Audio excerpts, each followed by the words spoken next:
जी नमस्ते आर्य जी। आर्य समाज सदर में आपका बहुत बहुत स्वागत है।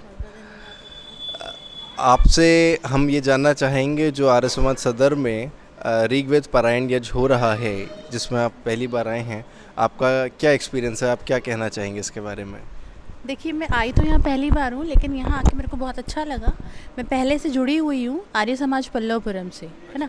वहाँ पे भी आयोजन होते रहते हैं, बट यहाँ का जो आयोजन है बहुत भव्य आयोजन है, बहुत अच्छा है। और जो विचार दिए हैं यहाँ पे आचार्य जी ने, सही में इतने अच्छे हैं। अब जैसे हम लॉ के फील्ड से हैं, उन्होंने लॉ के बारे में हमें बताया कि हमारी जो मनुस्मृति है उसमें भी लॉ है ना। जो हम लॉ पढ़ते हैं वो कौन सा लॉ है, जो अंग्रेज़ों ने हमें दिया है उसको पढ़ते हैं। लेकिन कभी हमने ये नहीं सोचा कि हमारे वेद जो है उनमें भी तो लॉ है, वहाँ से भी तो लॉ हम पढ़ सकते हैं, देख सकते हैं। पहले कौन सा हमारे यहाँ न्याय व्यवस्था तो नहीं थी, अंग्रेज़ों ने आके लिखित न्याय व्यवस्था दी। न्याय पहले भी होता था, जो आचार्य जी ने बताया, राजा न्याय करता था। और ऐसा नहीं है कि राजा को दंड नहीं दिया जाता था। तो इस तरीके के जो विचार हमें सुनने को मिले हैं, बहुत अच्छे विचार हैं। ऐसे ही विचार सुनने का मौका जो है कभी कभी मिलता है, लेकिन जब भी मिले मौका, हमें ये मौका गंवाना नहीं चाहिए। ऐसे प्रोग्राम में आते रहना चाहिए। और हमें ही नहीं, अपनी जो भावी पीढ़ी है, हमारे बच्चे हैं, उनको भी लेके आना चाहिए, ताकि अपनी संस्कृति के बारे में उन्हें ये पता चले कि जो हमारी संस्कृति है वो आज की नहीं है, वो हज़ारों साल पुरानी है। हमारे जो वेद हैं उसमें हमारी संस्कृति है, वो हमें पढ़ने चाहिए। और कहीं ना कहीं हमारी जो गवर्नमेंट है उसको भी ये चीज़ लगी, तो हमारे जो सिलेबस है वो आज चेंज होने जा रहा है। और उसमें भी हमारे महापुरुषों के बारे में हमें बताया जा रहा है, पढ़ाया जा रहा है। पहले ऐसा नहीं था, ठीक है। तो बहुत चेंजेस आ रहे हैं। वो चेंजेस क्यों आ रहे हैं? क्योंकि यूथ जुड़ा हुआ है इस चीज़ से, है ना। अगर यूथ में इतनी एनर्जी होती है, अगर यूथ जुड़ेगा तो ये चीज़ें बहुत जल्दी आगे बढ़ेंगी और बहुत लोगों तक पहुंचेंगी। क्योंकि हमारे बड़े हमें सिखा देते हैं, वो चले जाते हैं, उनमें इतनी एनर्जी नहीं होती है। विद्वान होते हैं, सब कुछ होते हैं, लेकिन जब तक हम लोग नहीं जुड़ेंगे इन चीज़ों से, हम इनको आगे नहीं बढ़ा सकते हैं। तो आज का जो ये आयोजन था, अपने आप में एक बहुत अच्छा आयोजन था और बहुत अविस्मरणीय जिसे कह सकते हैं, वो आयोजन था। ऐसे आयोजन आप लोग करते रहिए और हम लोगों को बुलाते रहिए। हम आएंगे आपके पास और अटेंड करेंगे आपके आयोजन। और सबसे अच्छी बात जो मुझे इसमें लगी वो ये लगी कि आपने डॉक्टर्स के लिए अलग से व्यवस्था की, सत्र चलाए, आपने एडवोकेट्स के लिए अलग से सत्र चलाए। तो उससे क्या होगा कि डॉक्टर को भी पता चलेगा कि डॉक्टरी जो हम पढ़ रहे हैं आज के टाइम में, ये आज नहीं है। ये डॉक्टरी हमारी जो पुराने से हमारे जो वेद हैं उसमें भी ये व्यवस्था दे रखी है कि किस तरीके से हमें, अगर हमारी त्वचा से संबंधित कोई समस्या है तो हमें कैसे दूर करनी है।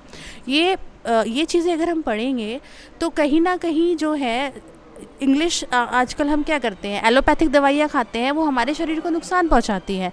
आयुर्वेद अगर हम अपनाएंगे, आयुर्वेद हमें कहाँ से मिला? हमारे वेद से। तो अगर हम आयुर्वेद को अपनाते हैं तो हमारा शरीर भी स्वस्थ रहता है।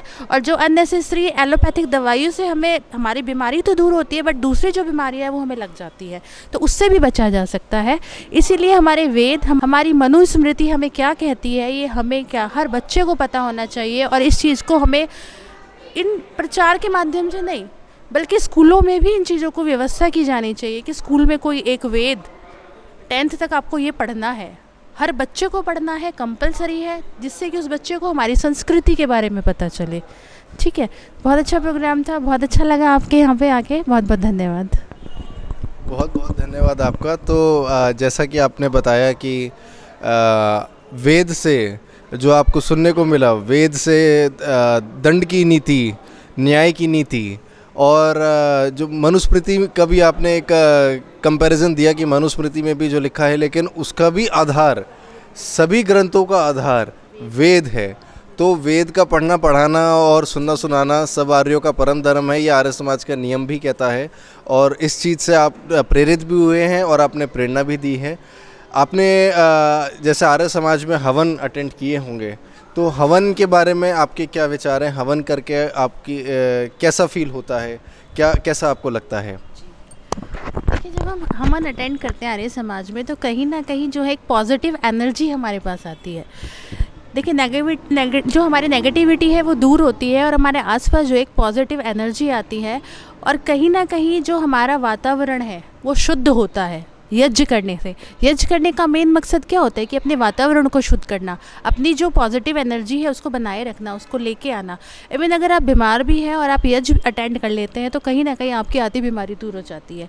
अब कोरोना कोविड के टाइम में अगर आप देखें तो हम लोगों ने डेली अपने घर में यज्ञ किया और हमारे परिवार के किसी भी व्यक्ति को कोविड नहीं हुआ है। क्यों? क्योंकि हमने अपने घर का वातावरण इतना शुद्ध कर लिया था कि हम रोज़ सामग्री, हवन सामग्री, शुद्ध घी, गाय का घी, ये सब यूज़ करते थे और यज्ञ करते थे।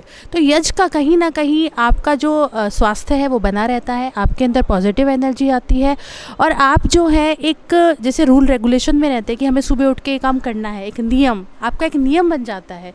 तो बहुत सारे फ़ायदे हैं यज्ञ करने के। यज्ञ सबको करना चाहिए, घर में करना चाहिए। ज़रूरी नहीं कि आप आर्य समाज मंदिर में ही जाके यज्ञ करें, हर घर में यज्ञ होना चाहिए, रोज़ होना चाहिए।